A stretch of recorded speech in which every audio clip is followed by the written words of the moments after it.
Hi, my name is Iman from the Immigrant Resource Center of Maine. Instead of monthly trainings, we will switch to weekly community education videos as part of a new monthly topical series. We're continuing to focus on sexual assault awareness in Maine as part of April Sexual Assault Awareness Month. This week, our focus is on explaining sexual assault's impact on survivors and how we help survivors deal with the harmful ramifications through our direct services.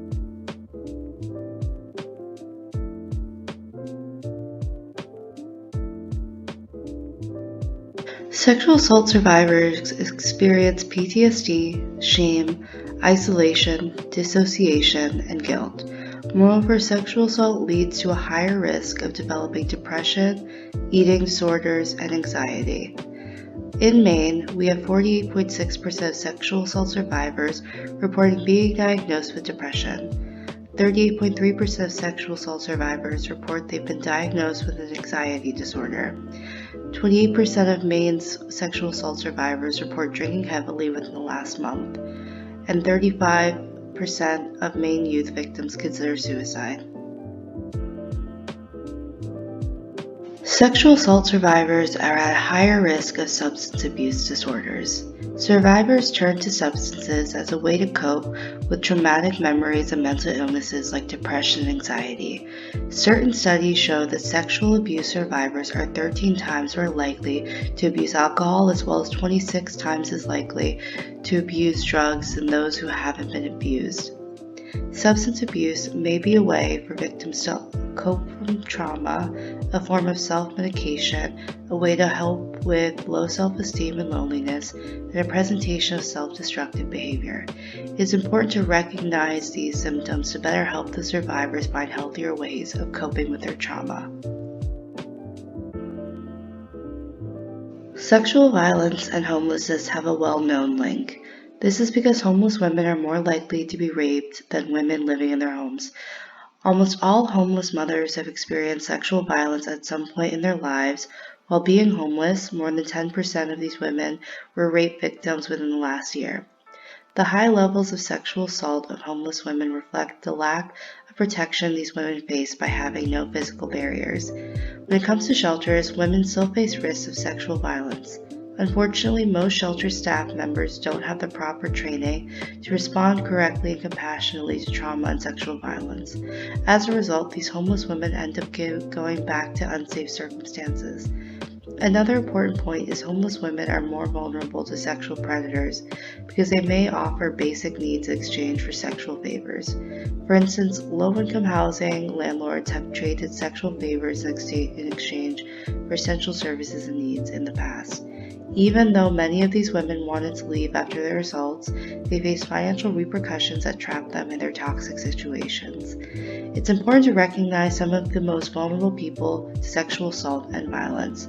Homeless women reflect an invisible group of sexual violence survivors that we don't often recognize. The Department of Homeland Security defines human trafficking as the use of force, fraud, or coercion to obtain some type of labor or commercial sex act. Human trafficking affects and incorporates millions of women, men, and children around the world. It especially affects immigrants and refugees who may not understand the language or culture in the United States. In addition to immigrants, those who suffer from mental health and substance abuse issues, as well as homelessness, are especially vulnerable to traffickers. Consequently, human traffickers look for those who are vulnerable to establish codependent relationships. Our LA immigrant and refugee community is especially at risk as we've noticed Somali girls being solicited by men within the community. The IRCM works with police officers and partner agencies to target such cases of human trafficking within our Maine community.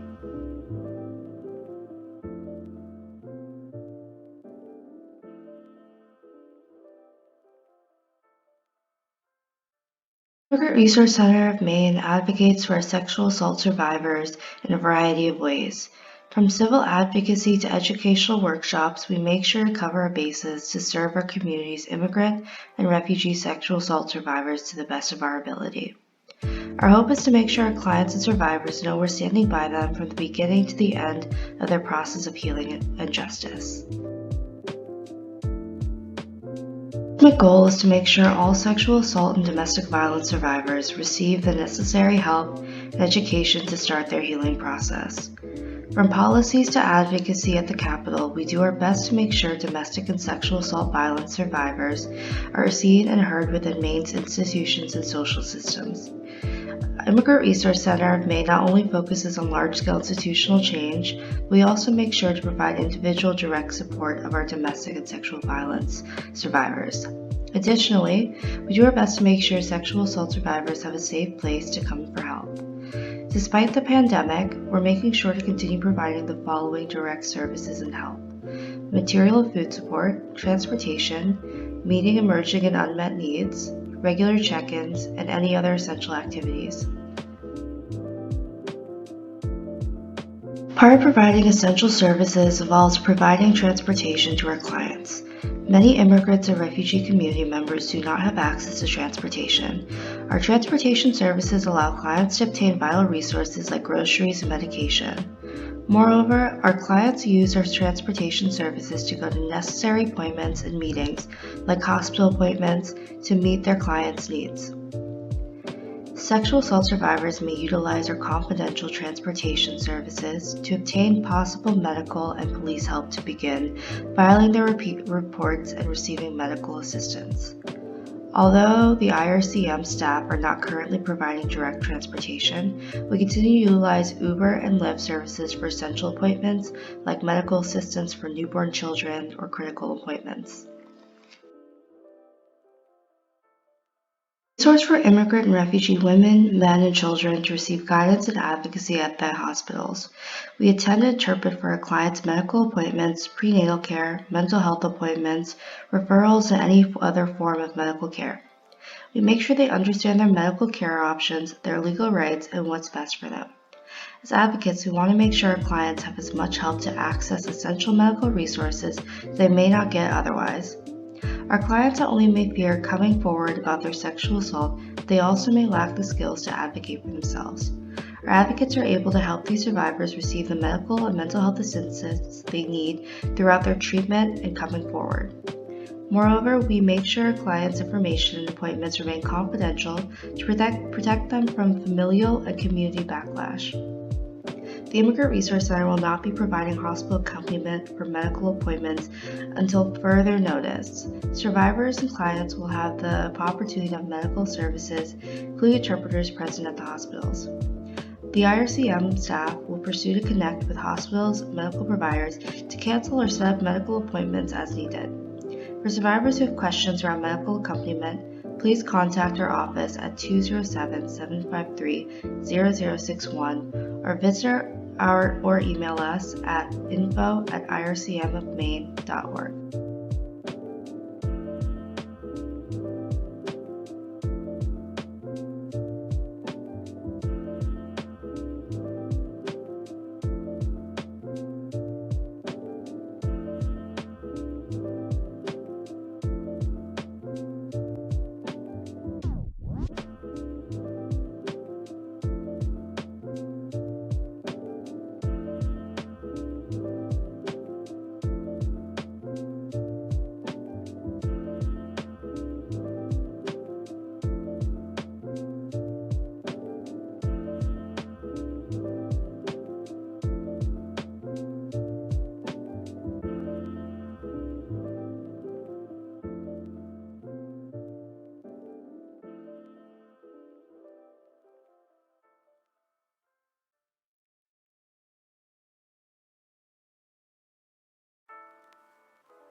Community education workshops consist of morning and afternoon sessions that allow us to teach our immigrant and refugee community members about various topics that will affect them in Lewiston-Auburn area and beyond. Our topics range from lead poisoning to human trafficking awareness each month. Our morning workshops always consist of teaching our Lewiston-Auburn immigrant and refugee members, especially women and girls, about sexual assault. We address the fears surrounding coming forward, like any retaliation and expectations from their shared community and their family members. We also explore the post-coming forward consequences like deportation, authority involvement, and their immigration status. It's important to us to make sure our new community members understand the resources available to them, as well as how sexual assault is never okay. Not only do we inform our attendees about sexual assault awareness, we also engage in a critical dialogue about how sexual assault affects their environment. We will also work towards providing as much access to our community education information through the coronavirus pandemic. IRCM monthly community education will be conducted via Zoom on the last Friday of each month. Additionally, we are posting content and information on the virus and sending regular communication to the public. IRCM has also developed a series of short videos and audios for April Sexual Assault Awareness Month that can be found on our Facebook page at the moment. We are also in the process of developing text messages to disseminate community education throughout WhatsApp and other social media platforms. For more information and referrals, please call 207-753-0061 or email us at info@uswofmaine.org.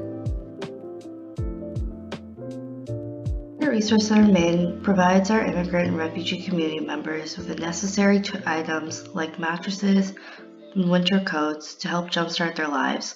For sexual assault survivors, many of them feel unsafe in their current environments. Many survivors seek our confidential help to start a new life in a new safe environment. Not only do we provide material support, but we also make sure to fulfill their daily needs like grocery shopping and medication. Although we are not physically in the office, we are continuing to drop off supplies such as gift cards. We are in the process of ordering other supplies such as laundry detergent, personal hygiene, school supplies, hand sanitizer, ethnic food, etc. for families in need. We are also accepting donations at www.ircofmaine.org for families who are in need. Please call 207-753-0061 or email us at info@ircofmaine.org. It's essential to recognize the long-lasting harmful impact of sexual assault on survivors in order to provide them with the necessary resources to help them. We do our best to serve our community and the members who need us the most, especially the vulnerable sexual assault survivors in Lewiston, Auburn. Thank you for watching this video.